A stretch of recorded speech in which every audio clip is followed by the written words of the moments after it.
Welcome to my naturally sweetened life. Let's make honey sweetened strawberry jam. Soak the fresh strawberries in vinegar water for 15 minutes and then rinse thoroughly. You can see how dirty the water is. Prep the strawberries by cutting off the tops and cutting them in half. Now that the strawberries are prepped, let's move to the next step. Use a stick blender or potato masher to smash the strawberries. Smash them until they are the consistency that your family loves. You can leave chunks or make it smooth. Measure how many cups of mashed fruit you have. The original recipe is 4 cups of mashed fruit, but I'm going to triple this recipe so I can can more jars at a time. Before we go any further, I need to show you how to make the calcium water that activates the pectin. We will be using Pomona's Universal Pectin for this recipe because we are using honey and it is considered a low sugar jam. Inside each packet is a little pouch of calcium and another pouch of pectin.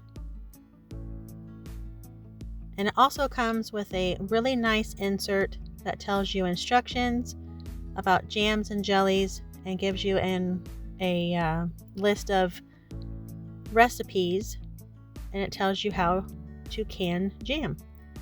It's very nice, and they also have a website, and I will link that below. Okay, the first thing we're going to do is make the calcium water. What you do is you take a half a teaspoon of calcium and a half a cup of water and stir it together, and that is what you will be using in the recipe in the next few steps. You're only going to use a few teaspoons and the rest can be stored in the refrigerator. Okay, so before we turn on the heat, we're going to put in the calcium water, and because I tripled the recipe, we need 6 teaspoons of calcium water. Stir the calcium water into the jam to make sure it's well incorporated. Because strawberries are high in acid, we can water bath can the strawberry jam. This is a water bath canner, and inside I like to use the insert from my pressure canner. You need something at the bottom of your pot so that the jars don't touch the bottom of the pot.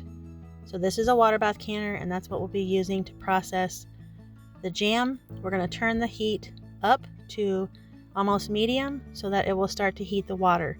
You also need canning lids. My favorite is Superb. They're made right in Ohio, here in America, and they are phenomenal. I love the seal rate, which means I rarely get a seal that fails. You also need canning rings. These hold the lids on during the processing time. You also need a jar grabber. It literally grabs the jar and helps you put the jar in and take the jar out of the water bath canner without touching the water. The last thing I want to show you is that if you don't have a headspace measuring stick, the lines on the jar will tell you what the headspace is. So this is the 1/4 of an inch right here that I'm pointing at. That's what we're going to use today for our jam. The bottom line is 1 inch, the next one is a 1/2 inch, and the top is a 1/4 inch. So you can see that right on the jar.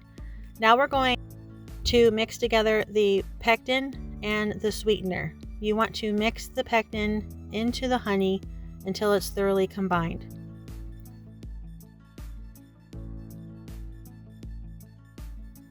Okay, we're going to bring our jam up to a boil,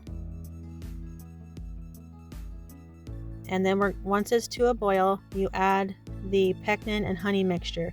I already have 1 cup of honey in the jam, and now we're going to add the pectin and honey mixture.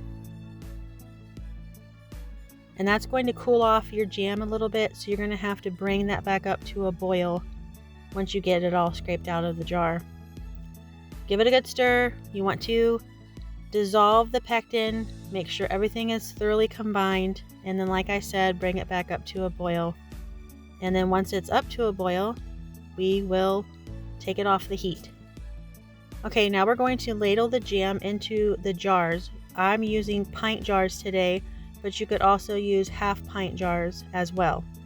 You will notice that the jam seems runny when you are pouring it into the jar, but I guarantee you once it cools, it's going to set perfectly and It will be the perfect consistency for jam. Wipe the lids to ensure that there's no sticky bits of jam that will get in the way of a good seal. Put on your lids and your rings. Lower the filled jars into the water bath canner. Once they're all inside the canner, be sure to add enough water to cover all the jars by at least 1 inch.